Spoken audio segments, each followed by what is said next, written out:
धुळदेव यात्रा कमिटी नजीक पिंपरी व हनुमान यात्रा कमिटी नजीक पिंपरी यांच्या वतीने धुळदेव केसरी 2024च्या कुस्तीचे आयोजन केले गेले। या कुस्तीच्या मैदानासाठी बक्षीस क्रमांक 1 साठी ₹1,51,000 रुपयाची रोख पारितोषिक उद्योजक व समाजसेवक तसेच मोहोळ तालुका विधानसभेचे संभाव्य उमेदवार राजू खरे यांच्याकडून देण्यात आले।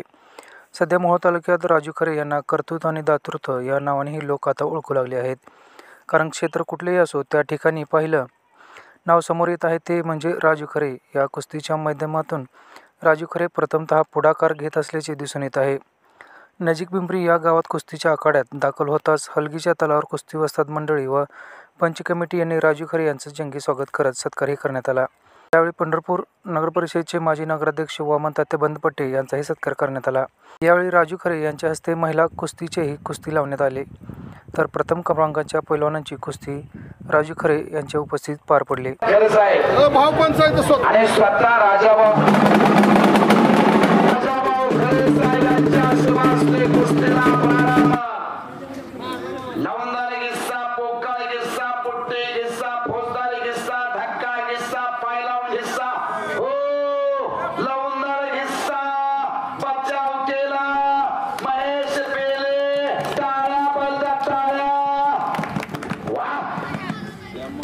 अलगेवाल्याला बसून कारण चाललेलं दिसतंय।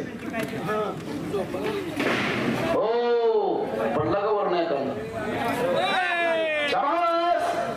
लावूनदार कारण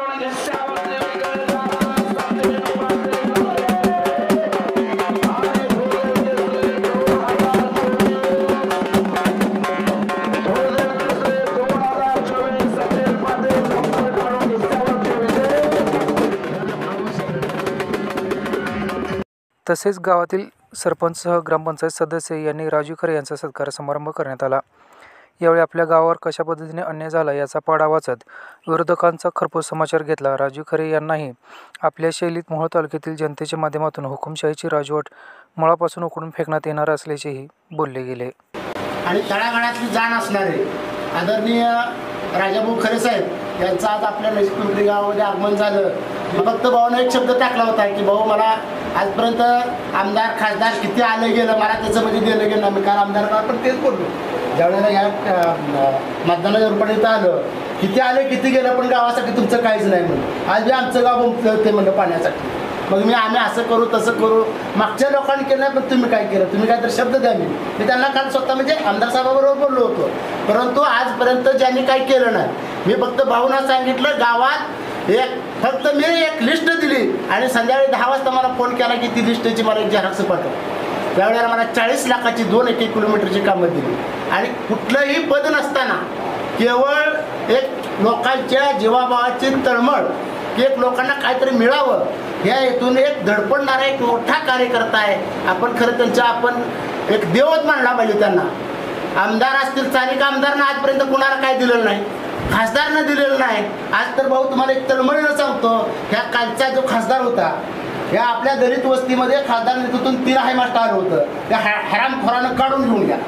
म्हणजे काय त्यांची म्हणजे त्यांची कशाकडे बघून मतदान करावं आणि म्हणून काल केवळ त्या गोष्टीमुळं अख्खं गाव विरोधात गेलं म्हणून देणाऱ्याच्या मागं आपण गेलं पाहिजे की एका शब्दात आपल्याला 40 आज भाऊनं सांगितलं आज उद्या संध्याकाळपर्यंत तुम्हाला मी पाण्याचा टँकर देतो, परंतु आजपर्यंत मी कितीतरी मागणी केली। त्यांच्या आपले पालकमंत्र्यांनी पत्र दिलं भाऊ बाबा मला गावाची गरज आहे, मी ग्रामपंचायत सरपंचाचं पत्र दिलं मला तात्काळ टँकरचे पाणी पाहिजे मला म्हणजे आधारसहित असतं। पण भाऊनं सांगितलं आज संध्याकाळी देतो। मला जर आम्हाला जर त्यावेळेस त्यांनी सांगितलं असतं की आज संध्याकाळी देतो असा किंवा नसतो, परंतु त्यांना कुठल्याही प्रकारची जाण नाही। जाण असणारा नेता आपल्याला असावा ह्या उद्देशानं भाऊ आज आपल्या ठिकाणी आलं। आम्हाला आपला कुठलाही कार्यक्रम असो वैयक्तिक कार्यक्रम असू द्या आपला सामाजिक कार्यक्रम असू द्या आज आपल्या गावाची एवढी मोठी कुस्त्याचा फडवार नाही काय फुल लोक म्हणतात फुल नाही फुलाचं प्रकरण भाऊनं आज फुलच दिलं पाकळी नाही दिली आणि असा आज जाण असणारा नेता। आपली पण चर्चा झाली आमच्या फडात आले म्हणले गवळी साहेब सरपंच माझी इच्छा नव्हती पण भाऊनं मला माझ्या फडाला म्हणजे सहकार्य केलं। म्हणजे कुठल्याही पद्धती न मागता भाऊला जाण आहे।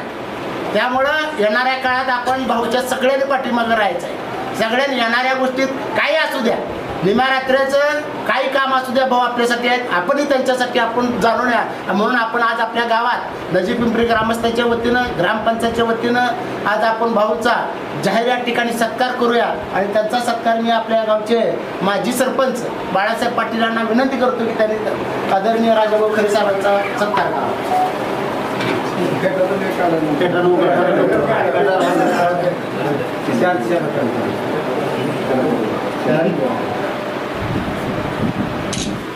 ग्रामपंचायतच्या वतीनं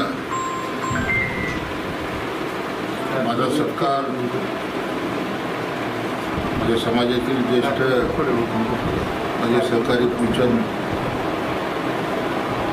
तात्या काळे, या ग्रामपंचायतचे माजी सरपंच बाळासाहेब पाटील आज या कुस्तीच्या आखाड्याला भेट देण्यासाठी व एक कुस्ती शौकीन म्हणून माझे मित्र श्री पाटील साहेबांनी कुस्त्या ठेवल्या होत्या, त्या कुस्त्यासाठी खास उपस्थित राहण्याकरिता मी आज या नजीक पिंपरी गावामध्ये आलो होतो.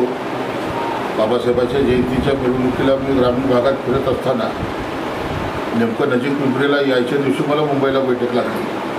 त्यामुळे मी कुलचंदरावांना सांगितलं की बाबा मला येता येणार नाही, पण मी पुढच्या काही कार्यक्रमाच्या निमित्तानं नजीक पिंपरीला भेट देईन.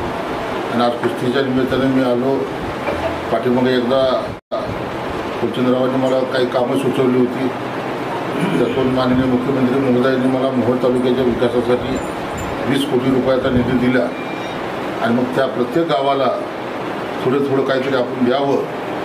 आणि मोहोळ तालुक्यातल्या राजकीय व्यवस्थेला बळी पडलेली जी गावं होती, ज्या इथल्या 40-50 वर्ष सत्ता असणाऱ्या निजामी पाटलांनी जाणीवपूर्वक त्या गावावरती कुठल्याही पद्धतीचा निधी दिला नव्हता, अशी बेगमपूर असेल, वडदेगाव असेल, येवती असेल, वरकुटे असेल, औंढी असेल, नजीक पिंपरी असेल, रामहिंगणी असेल, कोळेगाव असेल, अशा अनेक जवळजवळ 20-25 गावाला किमान 20 ते 25 कोटी रुपयाचा निधी हा पायाभूत सुविधेसाठी रस्त्यासाठी मी दिला.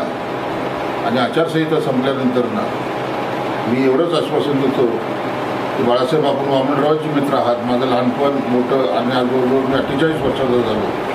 मी कसं आहे वामनराव तुम्हाला सांगतील, अख्खं पंढरपूर सांगत त्यांच्याच घरात लहानाचा मोठा झालो. आयुष्यामध्ये कधी खोटं बोलणं आपल्याला जमलं नाही, खोटं बोलणं आपल्या रक्तात नाही. आज मोहोळ तालुक्यामध्ये प्रचंड अशा पद्धतीचा दुष्काळ पडलेला आहे. आज नागनाथाची यात्रा आहे आणि मोहोळमधल्या मुली ज्या बाहेरगावी गेलेल्या आहेत त्या जर आईवडिलाला फोन करून सांगत आहेत की आम्हाला यात्रेला यायचं आहे, तर त्यांच्या आईवडील सांगत आहेत की पाण्याची भीषण टंचाई आहे, 8-8 दिवस इकडे पाणी मिळत नाही. आणि काहीतरी महिलांनी असं सांगितलं की संडासला सुद्धा पाणी नाही, म्हणून आम्हाला रस्त्यावर जावं लागतं. अशा पद्धतीचा भीषण असे पाण्याची टंचाई ही मोहोळ तालुक्यामध्ये आणि विशेष करून मोहोळ शहरामध्ये. मग 50 वर्षे ज्याच्या घरामध्ये सत्ता होती, ज्यांचे बाप आमदार होते, ज्यांची पोरं आमदार झाली, आता देखील 3-3 वेळेला आमदार केलं, यांचं हे अपयश आहे. आणि म्हणून प्रत्येक ग्रामीण भागातल्या माझ्या ग्रामस्थांना माझी विनंती आहे की यावेळीची जी निवडणूक आहे ही 1985ला सुद्धा बाबुराव आंबेडकरांचा पराभव केला होता, त्याच धर्तीवरती 2024ची पुनरावृत्ती होईल. आणि मोहोळ तालुक्यामध्ये मी ज्यावेळेला आज 10 टँकर जवळजवळ आज आपण या ग्रामीण भागामध्ये दिलेले आहेत, त्यात मोहोळ शहरासाठी आपण 4 टँकर दिलेले आहेत. कुठलाही माणूस पाण्यापासून वंचित राहता कामा नये.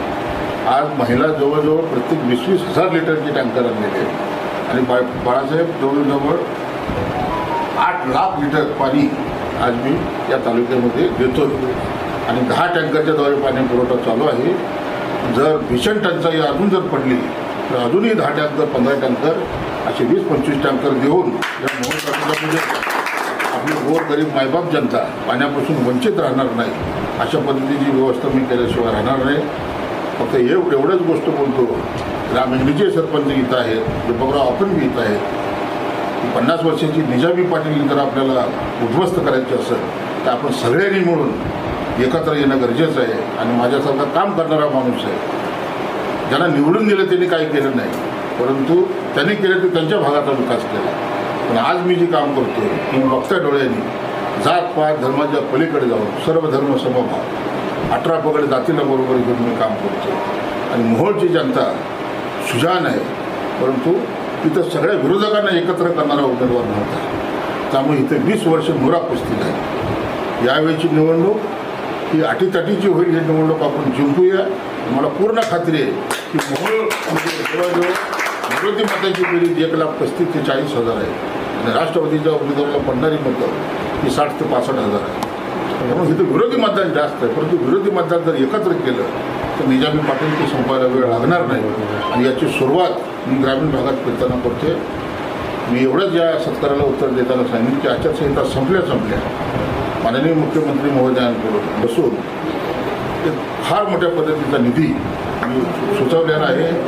मुख्यमंत्र्यांना मी त्याची यादी दिलेली आहे आणि मी आश्वस्त एवढंच करतो की जवळजवळ ज्या आपल्या ग्रामपंचायती आहेत ज्या त्यांच्या नजरेमध्ये विरोधी पक्षाच्या आहेत त्या सर्व ग्रामपंचायतीला जास्तीत जास्त निधी देण्याचा मी प्रयत्न करणार आणि विशेष करून नजीक पिंपरीसाठी बाळासाहेब आचारसंहिता झाल्या फुलचंद्रराव तुम्ही या वामनराव पंढरपूरला माझ्या फार्म हाऊसवर भेटतात. एक कामाची यादी द्या ताबडतोब. 4 महिने आपल्याला राहिलेले आहेत 4.5 महिने.